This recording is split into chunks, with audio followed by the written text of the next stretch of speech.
भाई बहन का जोड़ा कूद कूद के जाता था, ग्रेटर नोएडा में गिर गिर के फोटोग्राफी कराते थे जब यूपी पुलिस उनको जाने नहीं दे रही थी।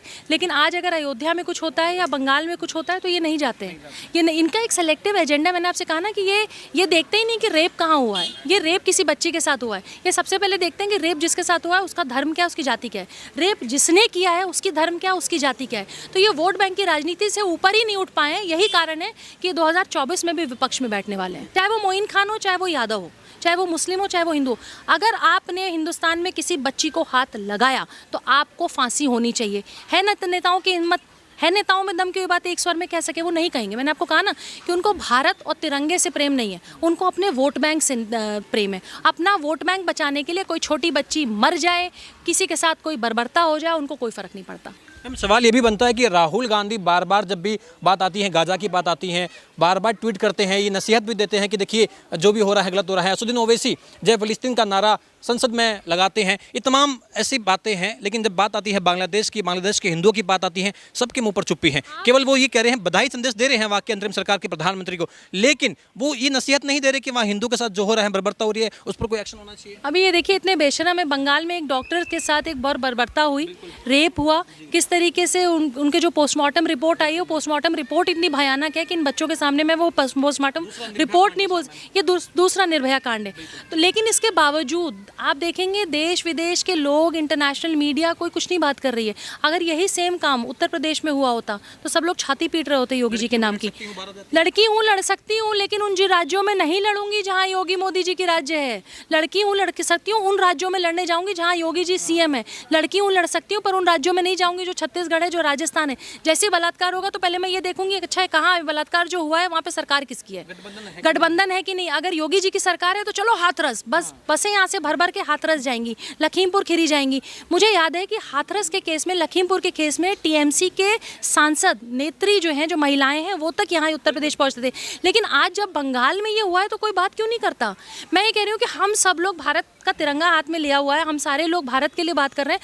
हम सब लोग आतंकवाद के खिलाफ क्यों नहीं एकजुट होकर बात करते हैं, चाहे वो भारत हो, पाकिस्तान हो, बांग्लादेश हो। ये नहीं करेंगे क्योंकि इनको अपना वोट बैंक बहुत प्यारा है। इनको इस देश से ज़्यादा, इनके तिरंगे से ज़्यादा, हमारे स्वाभिमान से ज़्यादा इनको अपना वोट बैंक प्यारा है। यही कारण है कि अयोध्या में मोइन खान के खिलाफ किसी ने कुछ नहीं बोला। हाल ही में कन्नौज में भी ऐसी वारदात हुई है। सपा के नेता हैं, लेकिन तमाम पार्टी वाले कह रहे हैं कि 5 साल से ये नाता टूट चुका है, अब हमारा कोई संबंध नहीं है उस नेता से। नवाब सिंह यादव उनका नाम है।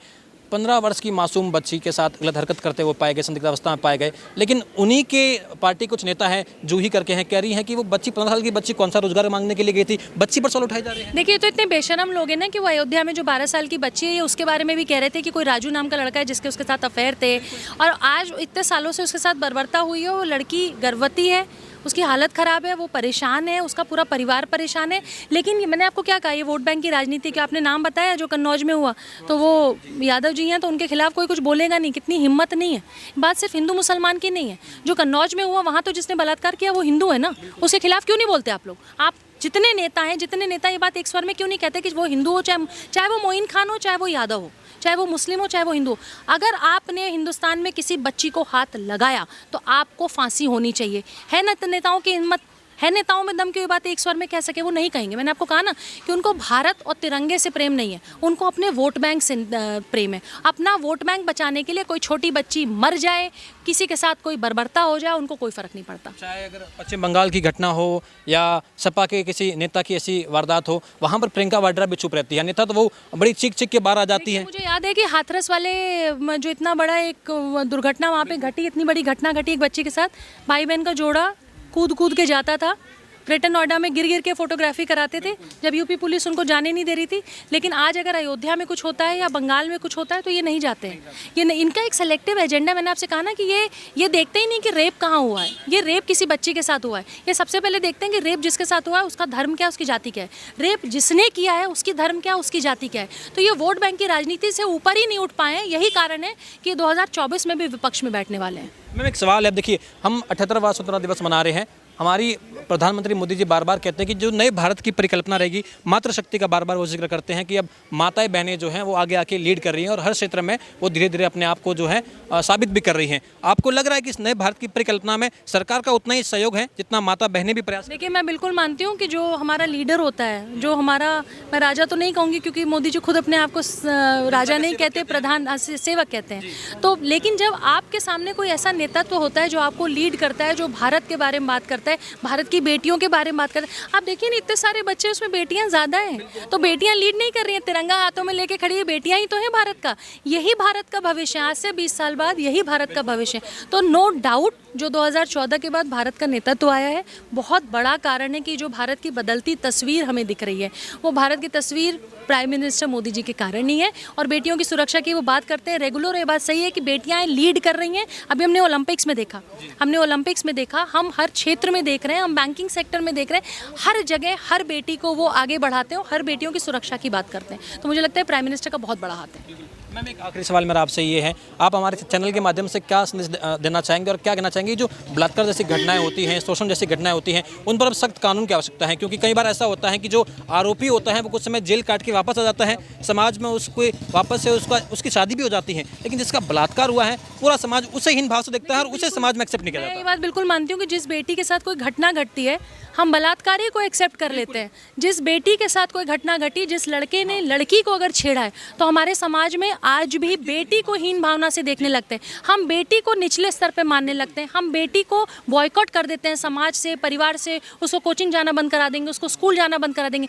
अगर कोई लड़की, मैं तो एनजीओ की छोटी सी आपको बात बता दूँ, अगर एनजीओ में बेटियाँ आकर अगर ये कोई बात, अगर उनके साथ इस तरह की घटना घट रही है और वो अपने परिवारों में कहती हैं, तो परिवार सबसे पहले पता है क्या करता है, उनकी कोचिंग और उनका स्कूल बंद करा देता है। उस लड़के के ऊपर एक्शन नहीं होता जो लड़का यहाँ से जाने और आने में उस लड़की को छेड़ रहा है। तो सबसे पहले समाज से पहले भी उन पेरेंट्स से बात करना चाहूँगी, उन पेरेंट्स को ये बात कहना चाहूँगी, किसी लड़की के साथ कोई घटना घटती है तो आप अपनी बेटी को सपोर्ट करिए, आप अपने बेटी के साथ खड़े होइए। और ऐसे लोग जो बेटियों के साथ बलात्कार कर रहे हैं, बर्बरता कर रहे हैं, सख्ती, भारत का कानून है लेकिन उस पर सख्ती की और ज़रूरत है, लोगों में डर और भय की और ज़रूरत है, और बेटियों को थोड़े खुले पंख देने की ज़रूरत है कि वो अपने बारे में अपनी जिम्मेदारी भी समझो और आप देश के जिम्मेदारी को समझते हुए आगे बढ़ सकते। मानसिकता है जो भारतीय जो पेरेंट्स होते हैं उनमें एक मानसिकता है कि जब बच्चे छोटे होते हैं तो जो बच्चियां होती हैं उन्हें खिलौने के तौर पर बेलन दिए जाते हैं, गैस चूल्हा दिया जाता है, तो ये बचपन से उनकी एक मानसिकता बनाई जाती है। जबकि लड़के को कुछ इस तरीके की चीज़ दी जाती है, तो ये एक धारणा जो आपको लगता है इसको बदलना चाहिए। बेटी को, सबसे छोटी बच्चियां होंगी, उनको आप किचन सेट ला के दे देते हैं। किचन सेट लाने का मतलब आप बचपन में उसको ये बता रहे हैं, बेटा तुमको आगे चल के किचन संभालना है।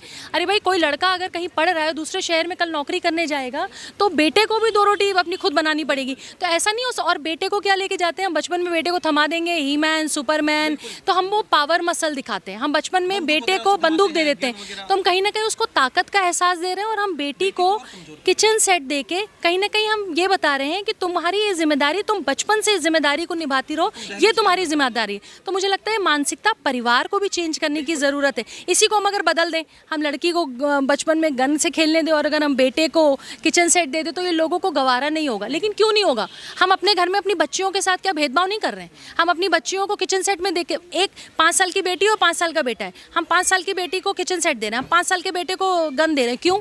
हम अपने घर में अपनी बच्ची को बचपन से दबाने का काम करते हैं। माता पिता की भी गलती है, माता पिता की गलती है, और माता पिता को भी समझने की ज़रूरत है कि इक्वालिटी, आप बेटी बेटा को समान माने। अगर कोई बेटी घर में आके शिकायत करती है कि मेरे को साथ रास्ते में कोई बर्बरता हो रही है, रास्ते में अगर कोई मुझे छेड़ रहा है, तो बेटी का स्कूल कॉलेज ना बंद कराएं।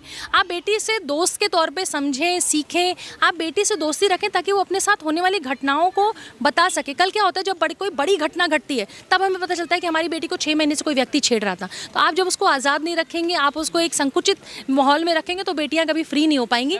देश की आज़ादी के साथ, जैसे प्रधानमंत्री जी ने कहा है, प्लीज़ भारत की बेटियों को आज़ाद रहने दें, उनको पंख लगा के उड़ने दें।